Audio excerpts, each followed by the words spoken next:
Hey everyone, in this video, I'm going to teach you all a very useful phrase that we often use in spoken English.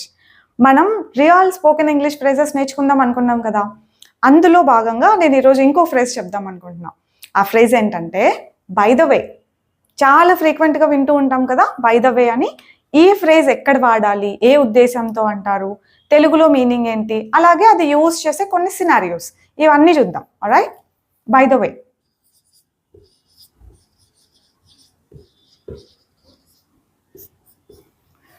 By the వే అనేది ఎప్పుడు use చేస్తాం తెలుసా? మనం మాట్లాడుతున్న కాన్సెప్ట్ని కాకుండా వేరే కాన్సెప్ట్ మాట్లాడదాం అనుకున్నప్పుడు. అందరూ ఏదైనా ఒక టాపిక్ డిస్కస్ చేసుకుంటూ ఉంటారు, మీకు సడన్గా ఇంకోటి గుర్తొచ్చింది, అప్పుడు సడన్గా ఇంకో కాన్సెప్ట్కి షిఫ్ట్ అయ్యే ముందు మనం ఈ ఫ్రేజ్ని వాడతాం. సో ఎందుకు? కాన్సెప్ట్ని చేంజ్ చేయడానికి. ఇదొకటి. ఇంకొకటి, మనకు తెలిసిన ఎక్స్ట్రా ఇన్ఫర్మేషన్ యాడ్ చేయడానికి కూడా ఈ ఫ్రేజ్ యూజ్ చేస్తాం. ఎక్స్ట్రా ఇన్ఫర్మేషన్ని యాడ్ చేయడానికి కూడా ఈ ఫ్రేజ్ని యూజ్ చేస్తాం. ఈ బై ద వేకి తెలుగులో ఏం మీనింగ్ వస్తుంది తెలుసా? మనం తెలుగులో అన్నట్టు అని అంటూ ఉంటాం చూడండి. అన్నట్టు నువ్వు చూసావా, అన్నట్టు నువ్వు అడిగావా, అన్నట్టు నువ్వు ఇన్ఫార్మ్ చేసావా, ఇలా అన్నట్టు అని తెలుగులో ఎలా అయితే అంటామో ఇంగ్లీష్లో ఈ బై ద వే అని అలా యూజ్ చేస్తూ ఉంటాం. కొన్ని సినారియోస్ తీసుకుందామా. లెట్స్ సే మనం ఫుడ్ గురించి మాట్లాడుతున్నాం అనుకోండి, ఆర్ రెస్టారెంట్స్ గురించి మాట్లాడుతున్నాం అనుకోండి. నేను మీకు చెప్తున్నా, I actually visited the restaurant, I tasted the food, that was really nice అని. అప్పుడు మీరు అనొచ్చు, అన్నట్టు ఆ రెస్టారెంట్లో అది బాగుంటుంది ఐటమ్, నువ్వు టేస్ట్ చేసావా?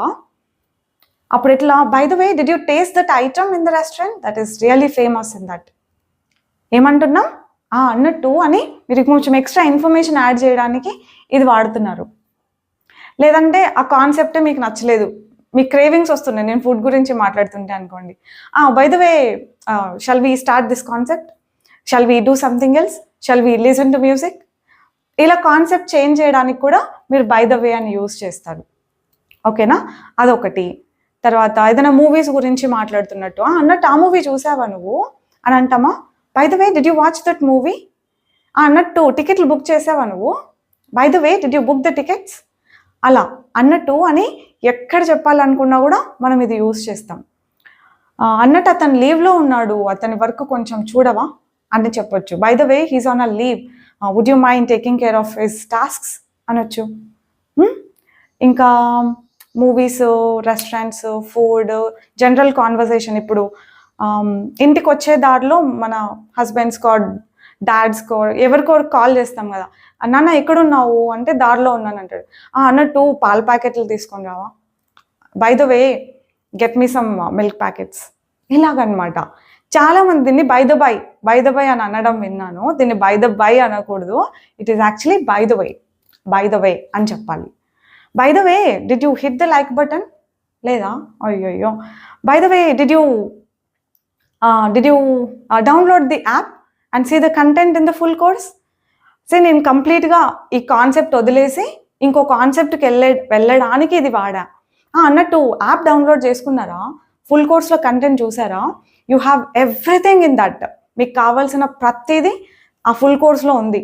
అంటే ప్రతిదీ అంటే రైట్ ఫ్రమ్ వర్బ్ ఫార్మ్స్ ఎక్కడ యూజ్ చేయాలి దగ్గర నుంచి, conjunctions, reported speech, active voice, passive voice, questions ఎట్లా అడగాలి, ఆన్సర్స్ ఎట్లా చెప్పాలి, ఒక్కో క్వశ్చన్కి మినిమం ఒక 20 ఆన్సర్ల దాకా ఉంటాయి. అలాంటి వీడియోలు 20 పైన ఉన్నాయి. So you have everything. One thing I can guarantee you is, మీరు ఏ స్పోకెన్ ఇంగ్లీష్ ఇన్స్టిట్యూట్లో జాయిన్ అయినా, లేదంటే ఏ యాప్ తీసుకున్నా కూడా లేనంత కంటెంట్ దాంట్లో ఉంటుంది ఫర్ షూర్. ఇప్పటి నుండి కూడా ఇంకా తగ్గేదే లేదన్నట్టు అప్లోడ్ చేస్తూనే ఉంటాం ఫర్ షూర్. అన్నట్టు let's get in to this concept. By the way, if we discuss this concept, ఇలా అనమాట. అంతే, పెద్ద కన్ఫ్యూజ్ అవ్వాల్సింది ఏం లేదు, పెద్దగా మనకు అర్థం కాని కాన్సెప్ట్ కూడా కాదు బై ద వే. ఇంకో సినారియో చూద్దాం. మనం పార్టీ గురించి మాట్లాడుకుంటున్నాం, ఏ డ్రెస్ వేసుకోవాలి అని. మీకు సడన్గా ఒకటి గుర్తొచ్చింది, అన్నట్టు మొన్న కొన్న డ్రెస్ వేసుకున్నావు నువ్వు అని అడగాలి. ఎట్లా? By the way, did you wear the dress that you ordered the other day అని అడగొచ్చు. టాపిక్ చేంజ్ చేయడానికి వాడుతున్నారు. ఫోన్లో ఫీచర్స్ గురించి మాట్లాడుకుంటున్నాం. బై ద వే, నీ ఫోన్లో ఆ ఫీచర్ ఉందా అన్నట్టు నీ ఫోన్లో ఫీచర్ ఉందా అంటాం, right? By the way, do you have this feature in your phone అని అనొచ్చు. బ్రేక్ఫాస్ట్ చేసావా అన్నట్టు, బ్రేక్ఫాస్ట్ చేసావా నువ్వు? బయటకు వెళ్తున్నాం అందరం అన్నట్టు, నువ్వు బ్రేక్ఫాస్ట్ చేసావా? Have you eaten your breakfast by the way? అలా బై ద వేని ఎండ్లో కూడా పెట్టవచ్చు, సెంటెన్స్ ఎండ్లో కూడా. అన్నీ వేసావా, గీ వేసావా లాస్ట్లో by the way? Did you add the ghee by the వే? ఇలా ఎక్కడ ఎన్ని సిచ్యువేషన్స్లో ఈ ఫ్రేజ్ వాడొచ్చు అంటే లెక్కే లేదండి. Just keep using. ఇలా అన్నట్టు అన్న మీనింగ్ వస్తుందని గుర్తుపెట్టుకోండి. అండ్ ఆ టాపిక్ని, ఒక గ్రూప్ ఆఫ్ పీపుల్ ఆల్రెడీ మాట్లాడుకుంటున్న టాపిక్ని, లేదంటే మీరు మాట్లాడుతున్న టాపిక్ని చేంజ్ చేయడానికి ఎక్కువ వాడతాం. ఇది గుర్తుపెట్టుకోండి. Alright, this is it for today. I hope you learned it today. Meet you with another phrase next time. Bye bye. Take care.